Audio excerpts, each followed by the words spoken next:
کیا آپ کے ساتھ کبھی ایسا ہوا ہے کہ آپ نے کوئی خواب دیکھا ہو اور وہ خواب سالوں بعد بھی آپ کے ذہن سے نکلتا نہ ہو؟ آپ چاہے بھی تو اسے بھول نہیں پاتے، اور کبھی کبھی وہ خواب آپ کی سوچ، آپ کے فیصلوں اور آپ کے دل کی کیفیت کو بدل دیتا ہے۔ آج میں آپ کو بتاؤں گا کہ آخر پرانا خواب جو کئی سالوں پہلے دیکھا تھا انسان کی زندگی پر کیسے اثر ڈالتا ہے، اور کیوں کچھ خواب وقت گزرنے کے باوجود بھی انسان کے دل و دماغ میں زندہ رہتے ہیں۔ سب سے پہلے یہ سمجھ لیجئے کہ ہر خواب صرف ایک منظر نہیں ہوتا۔ کچھ خواب ایسے ہوتے ہیں جو انسان کے جذبات کے ساتھ گہرائی سے جڑ جاتے ہیں۔ جب کوئی خواب خوف، خوشی یا کسی شدید احساس کے ساتھ جڑا ہو تو وہ عام یاد نہیں رہتا، بلکہ ایک گہری یاد بن جاتا ہے۔ یہی وجہ ہے کہ بعض خواب برسوں بعد بھی انسان کو یاد رہتے ہیں اور وہ بار بار ذہن میں آتے ہیں، چاہے انسان انہیں بھلانے کی کتنی ہی کوشش کر لے۔ اب سوال یہ ہے کہ پرانے خواب انسان کے ذہن میں کیوں رہتے ہیں؟ اس کی سب سے بڑی وجہ انسانی دماغ کا وہ حصہ جسے ہم لاشعور کہتے ہیں۔ یہ حصہ ان چیزوں کو زیادہ دیر تک محفوظ رکھتا ہے جو جذبات سے جڑی ہو۔ اگر آپ نے خواب میں کوئی شدید منظر دیکھا ہو، جیسے گرنا، کسی عزیز کو کھونا، کوئی بڑی کامیابی حاصل کرنا یا کوئی خوفناک حادثہ، تو آپ کا دماغ اسے عام معلومات نہیں سمجھتا بلکہ ایک جذباتی یاد بنا دیتا ہے۔ پھر وقت کے ساتھ وہ خواب بار بار ذہن میں آتا رہتا ہے، کبھی ویسے ہی خیال میں آ جاتا ہے جیسے کوئی پرانی فلم چل رہی ہو، اور کبھی کسی خاص واقعے کے بعد دوبارہ یاد آ جاتا ہے۔ مثال کے طور پر اگر آپ نے کبھی خواب میں دیکھا تھا کہ آپ کسی امتحان میں فیل ہو رہے ہیں، تو حقیقی زندگی میں جب بھی کوئی امتحان یا مشکل کام آئے گا، وہ پرانا خواب ذہن میں آ کر آپ کو بے چین کر دے گا۔ یوں انسان چاہے جتنا بھی آگے بڑھ جائے، وہ خواب کسی نہ کسی شکل میں اس کے اندر موجود رہتا ہے۔ اب اس کا سب سے پہلا اثر انسان کی سوچ پر پڑتا ہے۔ پرانا خواب آہستہ آہستہ آپ کی سوچ کو بدلنا شروع کر دیتا ہے۔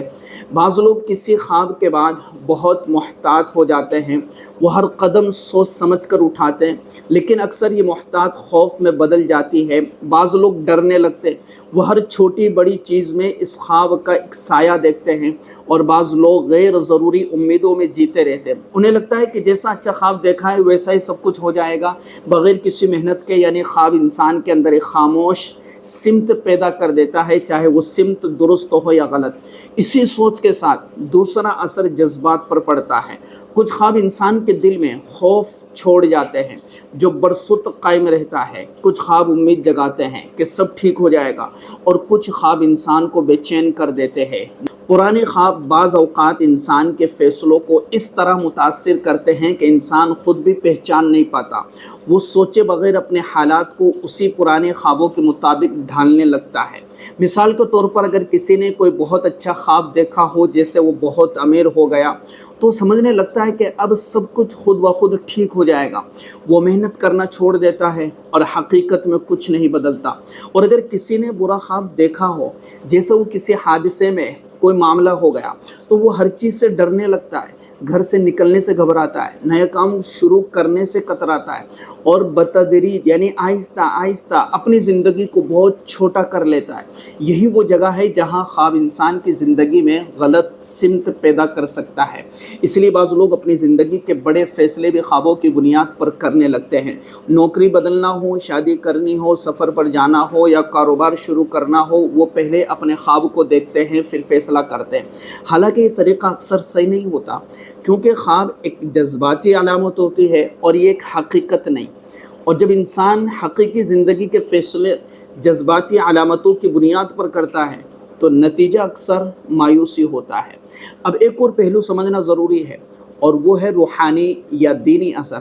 کچھ خواب انسان کو اللہ کی طرف مائل کرتے ہیں۔ انسان کے دل میں دعا، استغفار اور عبادت کا جذبہ پیدا ہوتا ہے، اور وہ اپنے گناہوں پر نادم ہوتا ہے اور توبہ کرتا ہے۔ لیکن کچھ خواب ایسے بھی ہوتے ہیں جو صرف وسوسے اور بے چینی پیدا کر دیتے ہیں، انسان کو شک میں ڈال دیتے ہیں۔ کیا یہ کوئی نشانی ہے؟ کیا میں راستے سے ہٹ گیا ہوں؟ اس لیے ہر خواب کو غیبی پیغام سمجھ لینا درست نہیں ہوتا۔ ہمیں توازن رکھنا چاہیے، یعنی خواب کی طرف توجہ تو دیں لیکن اسے اپنی زندگی کا حکم نہ بنائیں۔ اب ایک اہم سوال یہ ہے کہ پرانا خواب بار بار کیوں یاد آتا ہے؟ اس کی ایک بڑی وجہ یہ ہوتی ہے کہ انسان کے اندر کئی ادھوری کیفیات رہ جاتی ہے، یعنی وہ خواب کسی ایسے خوف، کسی ایسی خواہش یا کسی ایسے احساس سے جڑا ہوتا ہے جو مکمل طور پر خود ختم نہیں ہوا ہوتا۔ مثال کے طور پر اگر آپ نے خواب میں دیکھا تھا کہ آپ کا کوئی عزیز کے ساتھ کوئی معاملہ ہو گیا لیکن حقیقت میں وہ ایسا نہیں ہے، تو آپ کے اندر خوف تو رہ گیا، لیکن وہ خوف کبھی پورا نہیں ہوتا، اس لیے وہ بار بار آتا ہے۔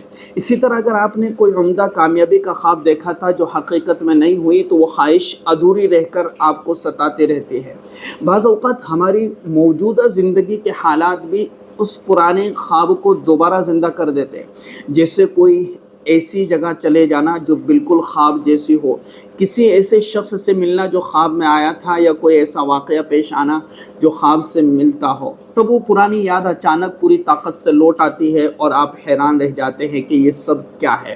اب یہاں ایک بہت اہم بات سمجھنی چاہیے، اور یہ سن کر آپ سکون بھی پائیں گے کہ اسلام ہمیں یہ تعلیم دیتا ہے اور سکھاتا ہے کہ ہر خواب پر عمل نہیں کیا جاتا۔ ہاں، خواب ایک اشارہ ہو سکتا ہے لیکن فیصلہ نہیں۔ بعض خواب صرف ہمارے دن بھر کی تھکاوٹ، فکروں اور کھانے پینے کا نتیجہ ہوتے ہیں، ان کا کوئی مطلب نہیں ہوتا۔ بعض خواب اللہ کی طرف سے ایک نرم یاد دہانی ہوتے ہیں، جسے کوئی آپ سے کہے دھیان رکھو میں دیکھ رہا ہوں۔ لیکن انسان کو اپنی زندگی خوابوں کے سہارے نہیں چلانی چاہیے، بلکہ عقل، دعا اور اللہ پر بھروسے کے ساتھ چلانی چاہیے۔ اکثر لوگ ایک بہت بڑی غلطی کر دیتے ہیں کہ وہ خواب کی غلط تعبیر لے لیتے ہیں۔ کوئی خواب دیکھتا ہے وہ اڑ رہا ہے تو سمجھ لیتا ہے کہ اب اس کو بڑی عزت ملے گی، حالانکہ تعبیر کچھ اور ہو سکتی ہے۔ کوئی خواب دیکھتا ہے کہ اس کے دانت گر رہے تو وہ خوف میں مبتلا ہو جاتا ہے کہ اب کوئی مرے گا، جبکہ دانتوں کا خواب عام طور پر پریشانی یا مقروض ہونے کی طرف اشارہ ہوتا ہے، موت کی طرف نہیں۔ یہ غلط تعبیر انسان کے اندر غیر ضروری خوف یا غیر ضروری امیدیں پیدا کر دیتی ہے، اور یہ دونوں چیزیں انسان کو ذہنی طور پر کمزور کر دیتی ہے اور اس کے فیصلوں کو خراب کر دیتی ہے۔ اس لیے ضروری ہے کہ خواب کو سنجیدگی سے تو لیا جائے، لیکن اس پر مکمل انحصار نہ کیا جائے۔ اور اگر خواب بہت عجیب یا پریشان کن ہو تو کسی عالم یا تجربہ کار سے تعبیر پوچھ لی جائے۔ اور آخر میں آپ کو یہی کہوں گا کہ ہمیں یہ سمجھ لینا چاہیے کہ پرانا خواب ہماری زندگی کا مالک نہیں ہوتا، وہ صرف ایک یاد ہوتا ہے جو ہمارے ذہن میں کسی نہ کسی وجہ سے رہ جاتا ہے۔ اگر وہ خواب اچھا ہو تو اللہ کا شکر ادا کریں کہ اس نے آپ کو خوشگوار منظر دکھایا، اور اگر وہ خواب برا ہو تو اللہ سے پناہ مانگے اور پھر آگے بڑھ جائے۔ اسے دل پر مت لگائیں، نہیں اسے اپنی زندگی کا مرکز بنائیں، کیونکہ اصل زندگی خوابوں سے نہیں بلکہ ہمارے اعمال سے بنتی ہے، ہماری سوچ سے بنتی ہے، ہمارے فیصلوں سے بنتی ہے۔ خواب صرف سایہ ہے، اصلی روشنی آپ کے اندر ہے۔ اللہ تبارک و تعالیٰ سے دعا ہے کہ اللہ ہمیں صحیح سمجھ عطا فرمائے۔ آمین ثم آمین یا رب العالمین۔ اور اس ویڈیو کو اپنے دوستوں کے ساتھ ضرور شیئر کریں۔ السلام علیکم ورحمۃ اللہ وبرکاتہ۔